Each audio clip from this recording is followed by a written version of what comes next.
Em nome do Pai, e do Filho, e do Espírito Santo. Amém. Naquele tempo, os discípulos tinham se esquecido de levar pães. Tinham consigo na barca apenas um pão. Então Jesus os advertiu: prestai atenção e tomai cuidado com o fermento dos fariseus e com o fermento de Herodes. Os discípulos diziam entre si: é porque não temos pão. Mas Jesus percebeu e perguntou-lhes: por que discutis sobre a falta de pão? Ainda não entendeis e nem compreendeis? Vós tendes o coração endurecido? Tendo olhos, não vedes, e tendo ouvidos, não ouvis? Não vos lembrais de quando reparti 5 pães para 5.000 pessoas? Quantos cestos vós recolhestes cheios de pedaços? Eles responderam: 12. Jesus perguntou: e quando reparti 7 pães com 4.000 pessoas, quantos cestos vós recolheis cheios de pedaços? Eles responderam: 7. Jesus disse: e ainda não compreendeis? Palavra da salvação. Glória a vós, Senhor.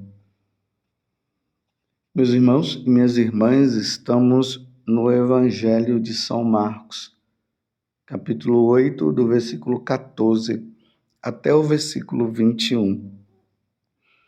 E vocês viram quantos questionamentos, quantas perguntas feitas para os discípulos e quantos questionamentos por parte dos discípulos diante daquela multiplicação dos pães que havia feito. Eles ainda estavam abismados, mas ao mesmo tempo com o coração endurecido, eles não estavam compreendendo nada. Mas Jesus faz uma advertência para eles. Jesus falou o seguinte: prestai atenção e tomai cuidado com o fermento dos fariseus e com o fermento de Herodes. Bem, a primeira coisa que precisamos notar é que o fermento ele faz crescer a massa. Então, quando ali o padeiro está mexendo no pão, ele coloca ali o fermento e o fermento faz a massa crescer. A mesma coisa quando a mulher faz também com o bolo, quando está fazendo o bolo, e também outras coisas que se usa o fermento. O fermento, repito, faz crescer a massa.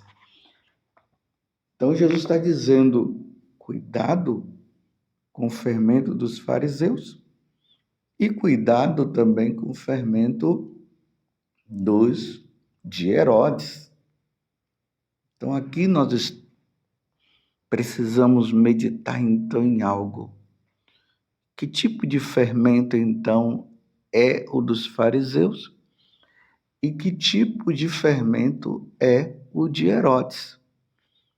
Então, quando nós vemos ali os fariseus, nós vamos percebendo que eles se apresentam como pessoas assim irrepreensíveis, mas ao mesmo tempo eles estão amarrados nas tradições antigas. Vocês se lembram que esses dias Jesus falou justamente sobre isso, que eles, quando vão comer, não lavam as mãos? Vocês lembram também daquela situação do sábado, que Jesus estava ali com os discípulos colhendo trigo, e eles tinham o direito de colher trigos para se alimentar porque estavam com fome, e realmente essas autoridades religiosas começaram a questionar, dizendo que eles não podiam comer, ou melhor, arrancar os trigos naquele dia, porque era o sábado, era o dia do Senhor. E Jesus conta para eles, contou aquela história de Davi, que tinha entrado no templo e não podia comer os pães consagrados, e o sacerdote que estava lá diante da situação acabou dando, e Jesus acabou mostrando que realmente o bem precisa ser feito. Então, o fermento dos fariseus é um fermento que faz as pessoas ficarem presas em situações que não levam elas no caminho da santidade. Eles são rigorosos, mas ao mesmo tempo eles não vivem. Jesus fala que eles vão nas casas das viúvas e com orações bonitas que eles fazem, depois eles acabam retirando o dinheiro delas. É esse tipo dos fariseus, presos na lei. Eles não vão para frente, eles não conseguem perceber a questão da caridade que está acima de todas as coisas. Eles estão presos à letra. E Jesus está dizendo, cuidado.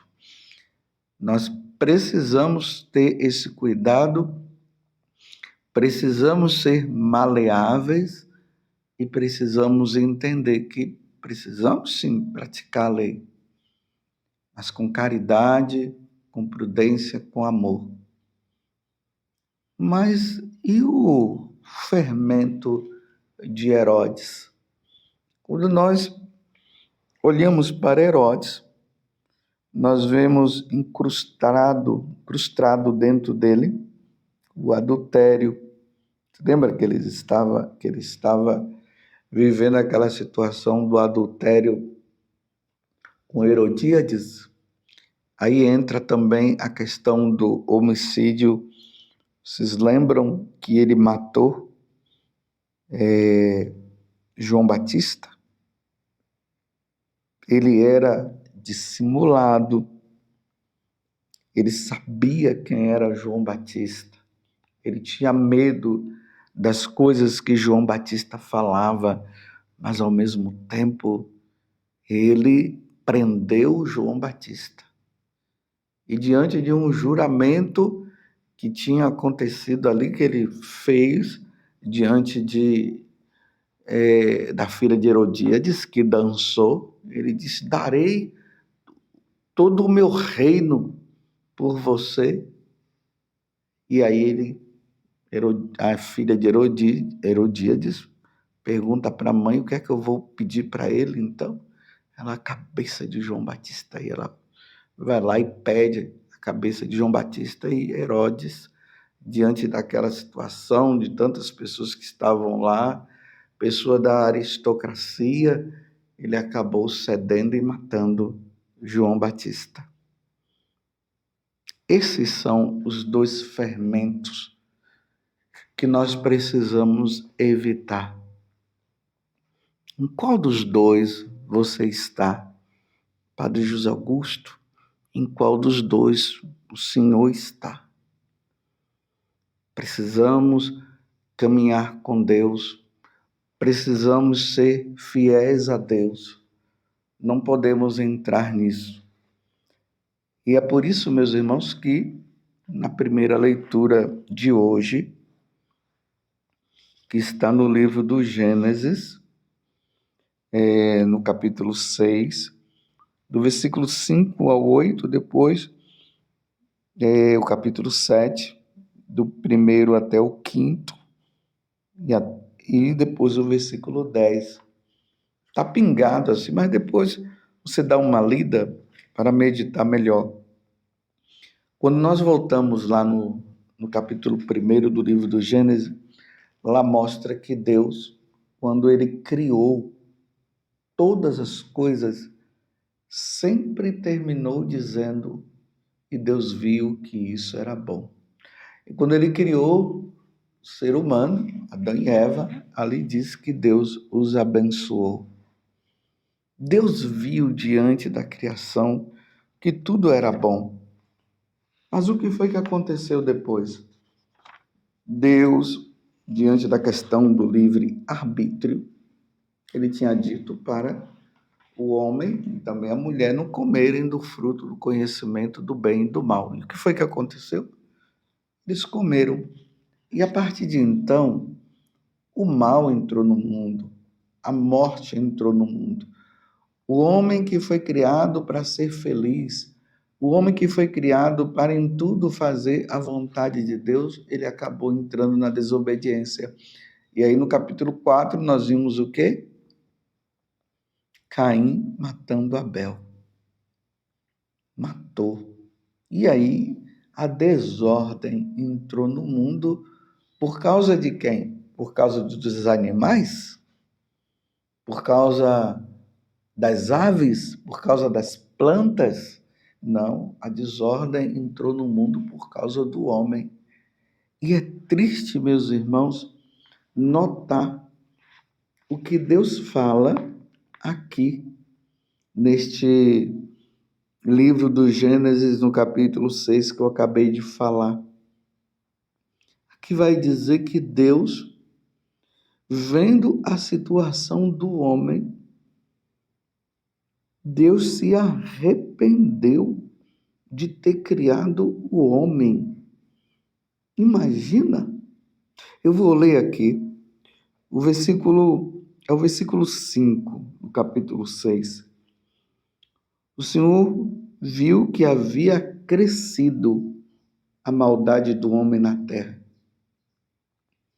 E como os projetos do seu coração tendiam sempre para o mal, então o Senhor arrependeu-se de ter feito o homem na terra e ficou com o coração muito magoado. E disse: vou exterminar da face da terra o homem que criei, e com ele os animais, os répteis e até as aves do céu, pois estou arrependido de os ter feito. Olha só, meus irmãos. Deus nos cria e por causa da nossa dureza de coração, lembra a dureza de coração que Jesus falou dos apóstolos? Lembra do fermento de Herodes, do fermento dos fariseus? Deus se arrependeu. Deus se arrepende de ter criado o homem. Mas aqui vai dizer que ele encontrou em Noé um homem fiel. E Deus quis, a partir de Noé, recomeçar tudo. E aí nós vemos depois a questão do dilúvio, que nós veremos também durante esses dias. Noé foi, então, o homem que Deus encontrou alegria. E através de Noé, ele quis renovar o mundo. Saibam, meus irmãos, que Noé é uma prefiguração de Jesus Cristo. Através de Jesus, Deus recomeça tudo de novo. Jesus vem, derrama o seu sangue por nós, destrói o demônio, destrói a morte, nos dá vida em abundância, vida eterna, destrói o pecado.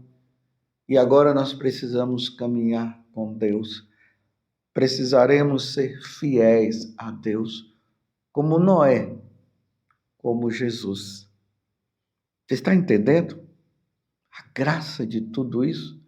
Vocês estão vendo como Deus, apesar de ter se arrependido de ter criado o homem, e ao mesmo tempo ele quis nos exterminar da face da terra. Ele resolve recomeçar, porque Deus nos quer junto com ele. Você é a decepção de Deus? Eu sou a decepção? Será que Deus se arrependeu de ter me criado? Será que Deus se arrependeu de ter criado você? Vamos pedir a Deus a graça de sermos a alegria de Deus. não a tristeza, mas a alegria. Que Nossa Senhora nos ajude neste caminho que nós fazemos, que diante de todas as nossas fraquezas, e que são muitas, nós possamos sim caminhar com Deus e ser fiel a Deus. Ó Virgem Santíssima, não permitais que eu viva e nem morra em pecado mortal. Em pecado mortal eu não hei de morrer, porque a Virgem Santíssima há de me valer. Valei-me, Virgem Santíssima. Louvado seja nosso Senhor Jesus Cristo, para sempre seja louvado, e a sua Mãe Maria Santíssima, e desça sobre você a bênção de Deus Todo-Poderoso, Pai, Filho e Espírito Santo. Amém.